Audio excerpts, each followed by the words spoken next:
Hello students. आज मैं आप लोगों को बताऊंगा ऑपरेटर्स के बारे में। क्लास वाले वीडियो में मैंने आप लोगों को ऑपरेटर्स के बारे में कुछ चीज़ें बताई थी, लेकिन वो ऑपरेटर्स कैसे परफॉर्म करते हैं सॉफ्टवेयर में, किस तरीके से उनको हम यूज़ करते हैं, किस तरीके से उनसे हम वर्क करते हैं, वो सब यहाँ पे इस पाइड्राइड में आपको एग्जाम्पल्स के थ्रू रन करा के दिखाएंगे, तो आपको ईजिली समझ में आ जाएगा कि वो किस तरीके से कौन सा ऑपरेटर काम करता है। नॉर्मली हमारे जैसे मैथमेटिक्स में ऑपरेटर होते हैं प्लस के, तो वैसे ही प्लस का साइन जैसे प्लस मैथमेटिक्स में होता है वैसे ही कंप्यूटर में होता है, जैसे माइनस मैथमेटिक्स में होता है वैसे माइनस कंप्यूटर में होता है, जैसे मल्टीप्लिकेशन का साइन मैथमेटिक्स में होता है वैसा कंप्यूटर में नहीं होता है। प्रोग्रामिंग लैंग्वेज में यहाँ एस्ट्रिक जो है वो मल्टीप्लिकेशन के लिए यूज़ करते हैं, डिवीज़न के लिए स्लैश का यूज़ करते हैं, ठीक है। और एक चीज़ और, यहाँ पर दो तरह का डिवीज़न होता है पाइथन में, बाकी सब में नहीं, बाकी सब प्रोग्रामिंग लैंग्वेज में नहीं है। पाइथन में दो तरह का डिवीज़न है, एक होता है हमारा नॉर्मल डिवीज़न जो सिंगल स्लैश से होता है, और एक होता है हमारा floor division, FLOOR, floor division, ये डबल स्लैश से होता है। इन दोनों में क्या डिफरेंस है वो थोड़ा सा मैं आप लोगों को बता देता हूँ।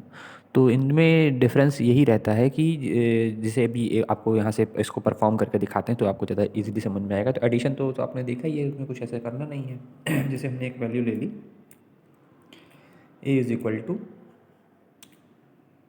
7, B इज़ इक्वल टू 2, ठीक है, C is equal to A plus B, sorry,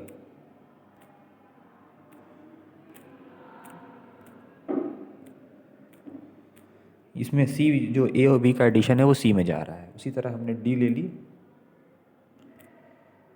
D is equal to A minus B, जो ए और बी का सब्सट्रैक्शन है वो डी में जा रहा है। ठीक है, फिर E is equal to A asterisk B, A और बी का मल्टीप्लिकेशन जो होगा वो ई में स्टोर होगा। फिर F is equal to slash B, ठीक है। यहाँ जो डिवीज़न है, नॉर्मल डिवीज़न है वो ए, वो एफ में स्टोर होगा। अब इसके नीचे देखना, हम यहाँ पर जी में करेंगे, जी एक वेरिएबल ले लेंगे, यहाँ पर हम डिवीज़न करेंगे, लेकिन ये डिवीज़न हमारा फ्लोर डिवीज़न होगा, तो ये आपको बताना ज़रूरी है। बाकी के ऊपर के चारों तो आपने देखे हैं कई बार, लेकिन यहाँ पर ये डिवीज़न और फ्लोर डिवीज़न में क्या डिफरेंस होता है वो हम डिवाइड करके दिखाएंगे। और एक चीज़ और है, रिमाइंडर वाला जो मैंने एक आपको एक देखो, जो जो परसेंट का साइन होता है, परसेंट का साइन जो है वो हमारा मैथमेटिक्स में परसेंट के लिए यूज़ करते हैं। यहाँ पर जो परसेंट का साइन मैथमेटिक्स में का होता है, इसको वो यहाँ इसको बोलते हैं मॉडुलो साइन। उसको वो यूज़ होता है परसेंट फाइंड आउट करने के लिए। मतलब अगर हम 7% 2 लिखेंगे तो उसके बाद उसका जो वो परसेंट फाइंड आउट, सॉरी बोलने में फ़र्क हो गया, वो यूज़ होता है यहाँ पर रिमाइंडर फाइंड आउट करने के लिए, कि अगर हम 7% 2 लिखेंगे तो उन दोनों के डिवीज़न से जो रिमाइंडर निकलेगा वो आपको मिलेगा, ठीक है। तो वो रिमाइंडर उससे फाइंड आउट होता है। यहाँ एच इज़ इक्वल टू, तो अभी वो आपको इसमें दिख जाएगा कैसे हो रहा है, A%B, A%B करेंगे तो ए और बी के डिवीज़न से जो ए यहाँ पर ए डिवाइड होगा बी से, तो उसके बाद जो जो रिमाइंडर आता है उसका क्वोशंट नहीं आएगा। अगर हम ए को डिवाइड करते हैं बी से, नॉर्मल डिवीज़न करते हैं, तो उसमें आता है क्वोशंट, जो क्वोशंट आता है वो हमारा नॉर्मल डिवीज़न वाला क्वोशंट होता है। लेकिन अगर हम ए को बी से डिवाइड करते हैं तो उसमें जो आता है वो आता है हमारा रिमाइंडर, उसमें क्वोशंट नहीं आएगा, उसमें आएगा रिमाइंडर, ठीक है। अभी आपको दिख जाएगा। और एक चीज़ और, यहाँ पर मैंने शायद पिछली क्लास में बताया होगा, किसी वीडियो में बताया होगा कि डबल एस्ट्रिक भी एक डबल एस्ट्रिक भी एक चीज़ एक ऑपरेटर होता है इसमें। डबल एस्ट्रिक का मतलब है कि ये इसको बोलते हैं एक्सपोनेंशियल। एक्सपोनेंशियल ऑपरेटर का मतलब क्या होता है, ये डबल एस्ट्रिक शायद नहीं बताया है आपको, फिर से जान लो। एस्ट्रिक जो होता है मल्टीप्लिकेशन के लिए यूज़ करते हैं, डबल एस्ट्रिक होता है एक्सपोनेंशियल ऑपरेटर होता है। एक्सपोनेंशियल ऑपरेटर क्या होता है, जैसे 2 पावर 3, ये आप लोग आगे चल के मैथ में पढ़ोगे, 2 पावर 3 अगर हम लिखते हैं तो वो उसमें जो 2 है वो 3 टाइम मल्टीप्लाई होगा, 2 × 2 × 2 तो आएगा 8। तो अगर हम यहाँ ए जो अगर तो यहाँ पर उसको पाइथन में अगर हमें करना होता है तो उसके लिए हमको 2 डबल एस्ट्रिक 3, 2 डबल एस्ट्रिक 3 का मतलब वही हुआ 2 to the power 3, ठीक है। अभी चलो इसको हम फिर से आगे ही बता देंगे एक बार आपको, पहले ये यहाँ इसको अभी फ़िलहाल के रख कर देते हैं। अब यही इतने तक ही समझो, हमने plus plus minus divide multiply, फिर चलो प्लस माइनस मल्टीप्लाई, उसके बाद नॉर्मल डिवीज़न, फ्लोर डिवीज़न और मॉडुलो साइन या रिमाइंडर जिसे कहते हैं, इनको हमने इसमें ऑप करके दिखाया है। अब इनको प्रिंट कराते हैं। प्रिंट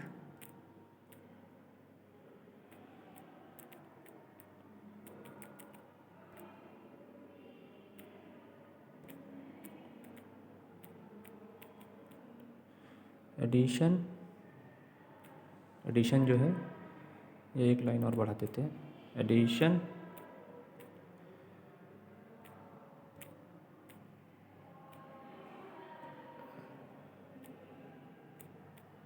ये ए सी, जो सी जो एडिशन इज इक्वल टू सी, ठीक है, मतलब ये एडिशन को दिखाएगा।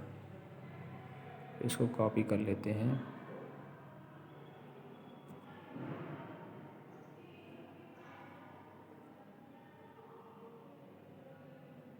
ये कॉपी कर लिया।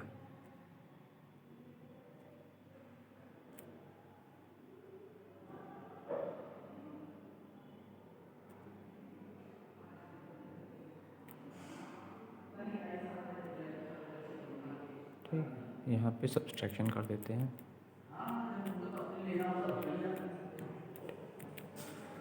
Subtraction is equal to,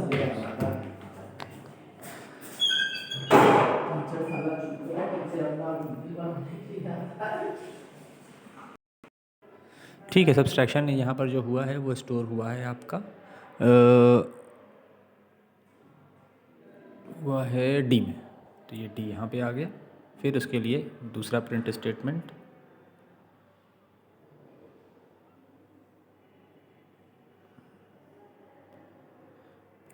multiplication,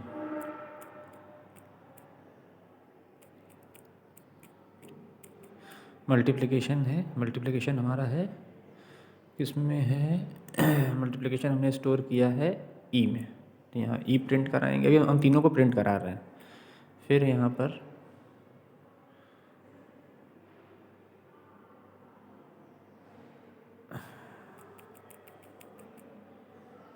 division, normal division की बात कर रहे हैं यहाँ पे। नॉर्मल डिवीज़न जो हमने कराया है वो हमने कराया है एफ में।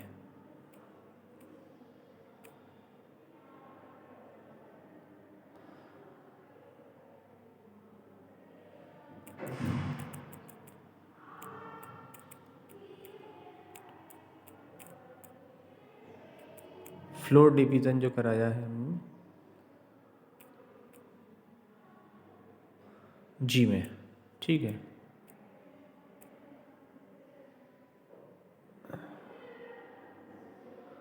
यहाँ पे है आपका रिमाइंडर, रिमाइंडर के लिए हमने जो रिमाइंडर वाला यूज़ किया है वो एच में है, ठीक है। देखो ऊपर क्या हुआ, ए और बी दो वैल्यू हमने डिफाइन की, फिर उन दोनों का एडिशन हमने किया, उसको हमने सी में स्टोर कर दिया। उन दोनों का सब्सट्रैक्शन किया, उसको डी में स्टोर कर दिया। उन दोनों का मल्टीप्लिकेशन किया, उसको ई में स्टोर कर दिया। उन दोनों में नॉर्मल डिवीज़न हुआ तो वो एफ में स्टोर है। उन दोनों में हमने फ्लोर डिवीज़न अप्लाई किया डबल स्लैश, तो वो जी में स्टोर है। उन दोनों के बीच में हमने मॉडुलो साइन, ठीक है, मॉडुलो साइन अप्लाई किया, वो एच में स्टोर है। अब बाकी हमने इसके बाद प्रिंट करा दिया है। अब देखना, ठीक है। देखो अब क्या आ रहा है, जब हम 7 और सॉरी एक बार बैक कर लेते हैं।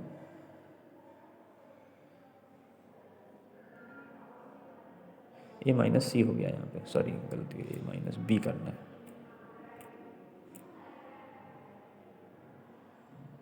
देखो हमारा नंबर था 7 और 2, ए था 7 और बी था हमारा 2, तो यह पहले एडिशन हुआ तो एडिशन हमारा आएगा 7 और 2 का 9। फिर सब्सट्रैक्शन हुआ तो 7 माइनस 2 आएगा 5। फिर मल्टीप्लिकेशन हुआ तो वो मल्टीप्लिकेशन हमने स्टोर किया, तो वो मल्टीप्लिकेशन 7 इंटू 14 है। फिर आता है हमारा नॉर्मल डिवीज़न। भाई 7 को अगर हम 2 से डिवाइड करते हैं, तो अगर हम नॉर्मली डिवाइड करते हैं नॉर्मल डिवीज़न, तो आता है 3.5। अब देखो फ्लोर डिवीज़न और नॉर्मल डिवीज़न में क्या फ़र्क है, सेम नंबर है, 7 और 2 में ही नॉर्मल डिवीज़न अप्लाई हुआ है यहाँ पे, और 7 और 2 में ही यहाँ पे फ्लोर डिवीज़न हुआ है। तो जब हम 7 को 2 से डिवाइड करते हैं नॉर्मली तो आता है 3.5, लेकिन जब हम फ्लोर डिवीज़न अप्लाई करते हैं डबल स्लैश वाला 7 और 2 के बीच में, मतलब 7 को हम फ्लोर डिवीज़न करते हैं 2 से, तो वो सिर्फ इंटीजर वाले पार्ट की वैल्यू देता है, जो बाकी का पार्ट होता है वो हटा देता है। तो ये यही मुझे बताना था कि फ्लोट डिवीज़न और नॉर्मल डिवीज़न में क्या डिफरेंस होता है। और फिर आपने रिमाइंडर वाला देखा था, ये मॉडुलो साइन, इसमें 7 को 2 से डिवाइड करेंगे तो रिमाइंडर क्या आएगा, 1। ठीक है, फिर से आते हैं मेन प्रोग्राम पे। ये देखो मेन, ये आपको लास्ट की जो एफ जी एच हैं ये तीनों बताने, ऊपर वाले तो आपने देखे हैं। जब हम नॉर्मल डिवीज़न करेंगे तो उसके लिए सिंगल स्लैश लगेगा और 7 डिवाइड होगा 2 से तो 3.5 आएगा। जब हम फ्लोर डिवीज़न अप्लाई करते हैं तो फ्लोर डिवीज़न और नॉर्मल डिवीज़न में यही डिफरेंस होता है। फ्लोर डिवीज़न में वो नियरेस्ट जो होता है इंटीजर वो आता है, नियरेस्ट इंटीजर, हमेशा इंटीजर नहीं आता है, नियरेस्ट जो इंटीजर होता है वो आता है, इसीलिए इसमें आंसर आया 3 आपका, जब हमने फ्लोर डिवीज़न अप्लाई किया। और जब हमने मॉडुलो साइन अप्लाई किया तो वहाँ पर सिर्फ रिमाइंडर फाइंड आउट हुआ, बाकी डिवीज़न तो वहाँ पे भी हुआ, लेकिन वहाँ क्वोशंट नहीं फाइंड आउट होगा, वहाँ रिमाइंडर फाइंड आउट होगा। तो ये होता है पूरा, जितने ऑपरेटर जो आपके मैथमेटिकल ऑपरेटर हैं पाइथन में, तो इस तरीके से परफॉर्म करते हैं। एक्सपोनेंशियल वाला भी आपको बताते हैं, थोड़ा सा उसमें उसका थोड़ा सा है, इसके साथ थोड़ी सी दिक्कत है, क्योंकि उस पर एक्सपोनेंशियल ऑपरेटर जो है हमारा, उसको बताने के लिए पहले आपको एक्सपोनेंशियल बताना होगा कि एक्सपोनेंशियल होता क्या है। ठीक है, तो उसके लिए एक दूसरा वाइट बोर्ड ओपन करते हैं तब बताते हैं।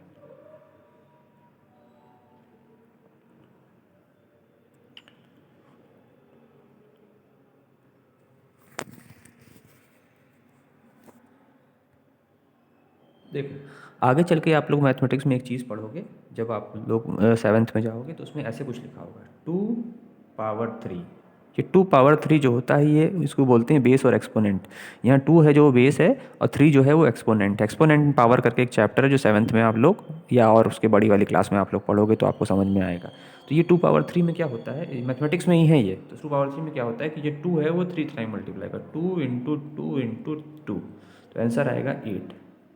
ठीक है, ये चीज़ होती है, मतलब जिस भी नंबर के ऊपर पावर लगती है वो नंबर उतनी बार मल्टीप्लाई होता है, कोई भी नंबर हो। यही चीज़ जब हमको करनी होती है उसमें पाइथन में, तो उसमें क्या होगा 2**3, यहाँ पर 2 है बेस, और तो इसका भी आंसर आएगा 8। मतलब वो जो हमने ये कॉन्सेप्ट जो हमने मैथमेटिक्स का आपको बताया, एक्सपोनेंट एंड पावर का थोड़ा सा बताया, क्योंकि आगे आप लोग अपनी आगे की क्लास में पढ़ोगे तो वो उसके लिए यहाँ पर ये डबल एस्ट्रिक यूज़ होती है। ये एक्सपोनेंट एंड पावर के लिए यूज़ करते हैं कि डबल एस्ट्रिक से पहले वाला जो है जो नंबर होता है वो हो जाता है बेस, और उसके बाद वाला जो नंबर होता है वो बन जाता है एक्सपोनेंट। तो अगर हमको 2 की पावर 3 निकालना है, जो कि 2 × 2 × 2, तो वो अपने आप से ये हमारा इस तरीके से लिखा जाएगा। ठीक है, तो यही इसको फिर प्रोग्राम में भी करके दिखाते हैं।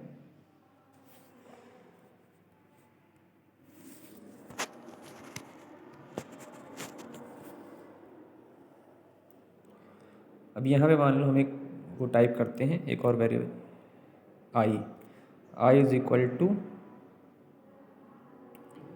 7**2। ठीक है, यहाँ पर हम एक और नीचे और प्रिंट करा देते हैं।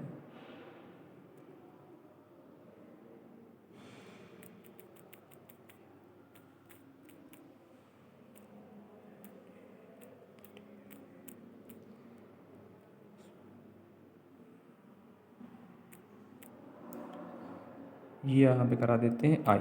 अब देखना 7**2 मतलब यहाँ 7 बेस है और पावर 2 है, 7 2 बार मल्टीप्लाई होगा, आंसर आएगा 49। अब आउटपुट में देखना, देखो आ रहा है 49। ये डबल एस्ट्रिक जो होता है ये एक्सपोनेंशियल ऑपरेटर होता है। ये उस पर लगाने के लिए आप लोग बुक में भी देख सकते हैं, कहीं भी देख सकते हैं, उस पर हम अप्लाई करते हैं तो वो चीज़ों को उसके ऊपर पावर लग जाती है।